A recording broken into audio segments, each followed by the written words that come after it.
UP ऊर्जा मंत्री ए के शर्मा की चेतावनी के बावजूद बिजली कर्मियों की 72 घंटे की हड़ताल गुरुवार रात 10 बजे से शुरू हो गई है। इस हड़ताल के समर्थन में देश भर के 27 लाख बिजली कर्मचारी सड़कों पर उतर आए हैं। ऊर्जा मंत्री हड़ताल पर गए बिजली कर्मियों पर एस्मा लगाने की बात कर रहे हैं, तो वहीं बिजली कर्मियों का कहना है कि शांतिपूर्ण आंदोलन के दौरान किसी भी बिजली कर्मी को गिरफ्तार किया गया तो अनिश्चितकालीन हड़ताल के साथ जेल भरो आंदोलन भी शुरू किया जाएगा। देखिए पूरी रिपोर्ट।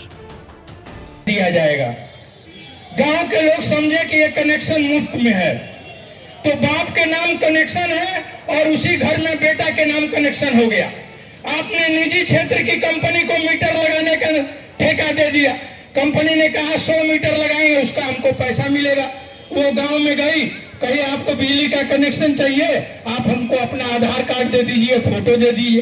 आधार कार्ड लिया, फोटो लिया, बाप के नाम कनेक्शन है, उसी में बेटे के नाम कनेक्शन ठोक दिया। अब आप कह रहे हो कि रियलाइजेशन नहीं हो रहा है, घाटा लग रहा है, रेवेन्यू नहीं आ रहा है, तो इसमें कर्मचारी का क्या दोष है भाई? हम क्या कर लेंगे? एक ही मकान में अगर 2 कनेक्शन है तो एक ही का तो पेमेंट होगा, एक का पेमेंट नहीं होगा। अब सरकार ये बात नहीं बता रही है, कर रहे हैं। बिजली कर्मचारियों को ये बात नहीं करनी चाहिए। इसलिए साथियों, समग्रता में हमको सोचने की जरूरत है।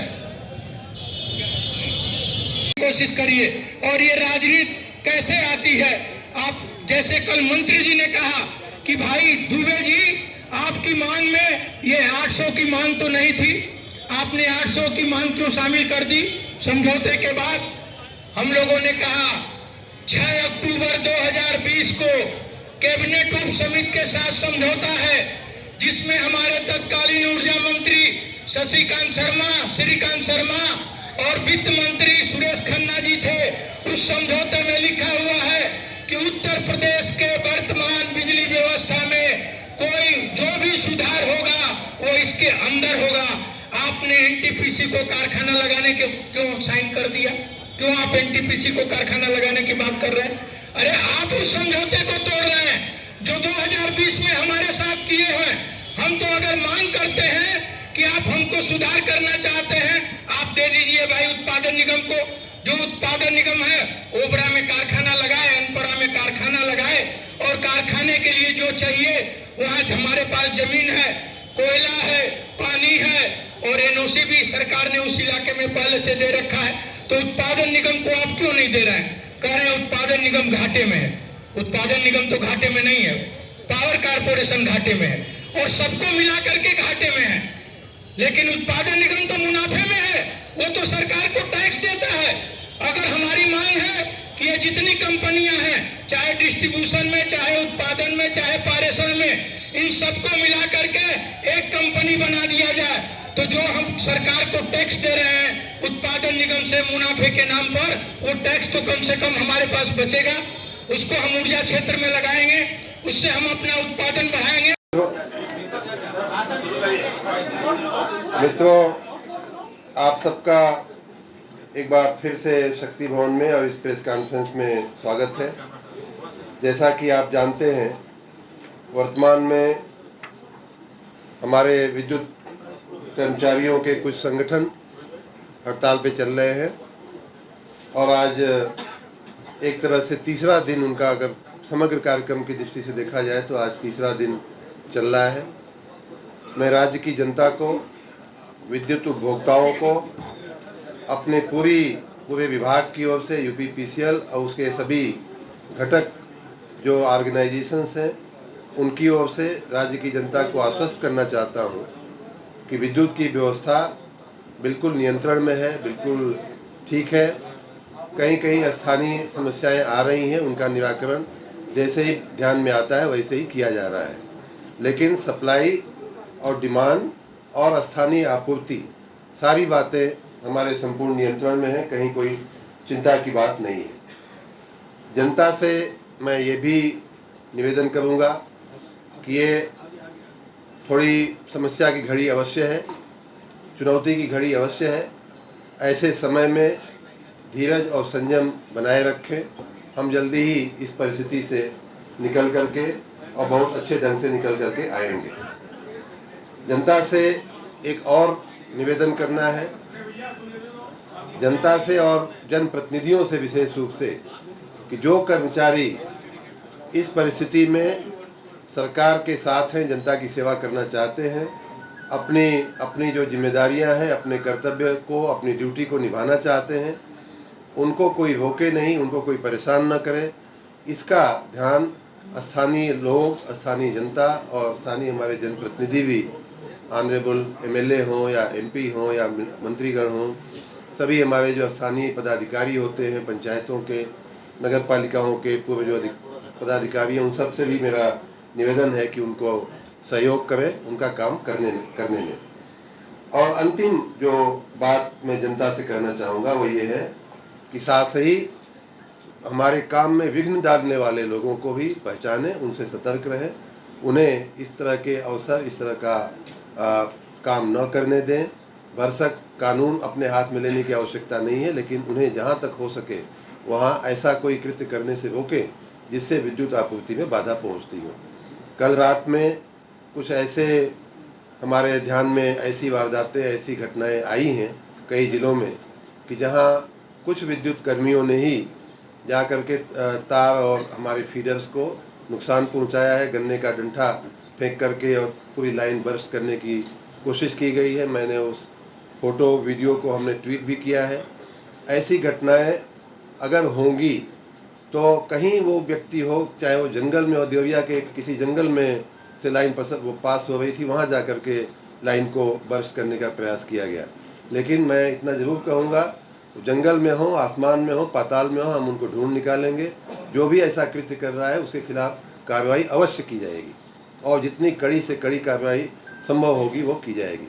मैं इसीलिए आज हमारे डीजी विजिलेंस जो IPS के वरिष्ठ अधिकारी रहे हैं, उनको भी मैंने आज इसीलिए आमंत्रित किया है कि ऐसी घटनाएं जहाँ जहाँ हो रही हैं, वो स्थानीय पुलिस तो काम कर ही रही है, लेकिन यहाँ से भी उस पूरी बात का वो कोऑर्डिनेशन करें कि ऐसी घटनाएं जहाँ हो रही हैं, ऐसे तत्वों के विरुद्ध एक्शन लिया जा सके। हमने संघर्ष समिति से बार बार बातचीत किया, बार बार चर्चा किया और आज भी मैं अपनी पुरानी बात को दोहराना चाहूँगा कि बातचीत का रास्ता हमेशा खुला रखना ही लोकतंत्र का सबसे बड़ा तरीका होता है। बातचीत के रास्ते खुले हैं, लेकिन हम किसी को कानून हाथ में लेने नहीं देंगे, न ही हम किसी को राष्ट्रीय संपत्ति का नुकसान पहुंचाने देंगे। कल रात की एक और दुखद घटना ये है कि एक SLDC नाम का हमारा जो फैसिलिटी है, जो पूरे स्टेट का लोड जो है कंट्रोल करती है, वो एक तरह से राष्ट्रीय ग्रिड से जुड़ी हुई वो एक संस्था है। वहाँ भी कुछ लोग, हमारे MD वहाँ लगभग 11 बजे रात तक स्वयं थे। जैसे ही वो निकले वहाँ काम मुझे पता चला कि ठप कर दिया गया। ये पूरा एक राष्ट्रीय कार्य में बाधा डालने का कार्य है। इसी प्रकार जहाँ जहाँ भी हमारी संपत्तियों पे नुकसान पहुँचाया जाएगा, हमारे कार्यों में दखल पहुँचाया जाएगा, हमें एक्शन लेने के लिए मजबूर होना पड़ेगा। एक अच्छी बात और ध्यान में आई है कि कल हमने कुछ संगठनों का नाम लिया था कि वो हमारे साथ हैं, वो जनता की सेवा में उपलब्ध हैं। आज सुबह कई और संगठनों ने थोड़ी हमारे ऊपर नाराज़गी व्यक्त की कि साहब आपने हमारा नाम नहीं लिया, हम भी आपके साथ हैं, हम भी जनता की सेवा में लगे हुए हैं। ये संभव है कि बहुत से ऐसे संगठन होंगे जिनका नाम लेना शायद आज भी रह जाए, लेकिन मैं फिर भी कहना चाहूँगा कि शक्ति भवन मुख्यालय कर्मचारी संघ, राम बहादुर यादव जी उसके पदाधिकारी हैं, अध्यक्ष हैं। Uttar Pradesh power officers association Shri KV Ram ji उसके अध्यक्ष हैं। RP केन जी उसके महासचिव हैं। विद्युत तकनीकी कर्मचारी एकता संघ अनिल राठौड़ जी, विमासु कुमार सिंह जी महामंत्री और अध्यक्ष हैं। विद्युत मजदूर पंचायत, इनका नाम हमने कल भी लिया था, श्री गिरीश कुमार पांडे जी, PN तिवारी जी, BC उपाध्याय जी। विद्युत मजदूर संगठन एवं विद्युत संविदा मजदूर संगठन जिसके अध्यक्ष श्री RS राय जी हैं और पुनीत राय जी भी उसके सक्रिय पदाधिकारी हैं। Promoted power engineers welfare association Shri Pramod Kumar ji, Shri V K. Sharma ji उसके अध्यक्ष और महासचिव हैं। उत्तर प्रदेश अनुसूचित जनजाति बिजली कर्मचारी अधिकारी महासंघ श्री राम नरेश गौतम जी उसके प्रधान महासचिव हैं। उत्तर प्रदेश राज्य विद्युत परिषद लेखा कर्मचारी संघ श्री आर.के. सिंह जी उसके अध्यक्ष हैं। और 9वां है विद्युत कर्मचारी मोर्चा संगठन श्री बब्बू अवस्थी जी उसके पदाधिकारी हैं वरिष्ठ। इस प्रकार इन 9 संगठनों ने अपना समर्थन चालू रखा है और कई ने तो यहाँ तक आकर के हम लोगों से कहा है कि हम 24 घंटे काम करने को तत्पर हैं, काम में लगे, बुलाएंगे आप तो हम आएंगे। उसी प्रकार कई ऐसी राष्ट्रीय और प्राइवेट संस्थाओं का मैं धन्यवाद करना चाहूँगा इस मौके पे कि उन्होंने अपना मानव बल हमें उपलब्ध कराया है इस हड़ताल से निपटने के लिए। उसमें विशेष रूप से मैं एनटीपीसी का धन्यवाद करना चाहूँगा कि उन्होंने अपना बहुत बड़ा मानव बल हमें अपने पावर प्लांट्स को चलाने के लिए दिया है। इस प्रकार उसी प्रकार एनटीपीसी के अलावा बजाज पावर है, प्रयागराज जो टाटा का है, लैंको है, पोसोको है और अन्य भी पावर ग्रिड है, पावर ग्रिड कॉर्पोरेशन है और इसी प्रकार राज्य के बाहर के अन्य भी ऐसी कुछ कंपनियां जो सरकारी भी हैं, भारत सरकार की हैं या संयुक्त उपक्रम हैं।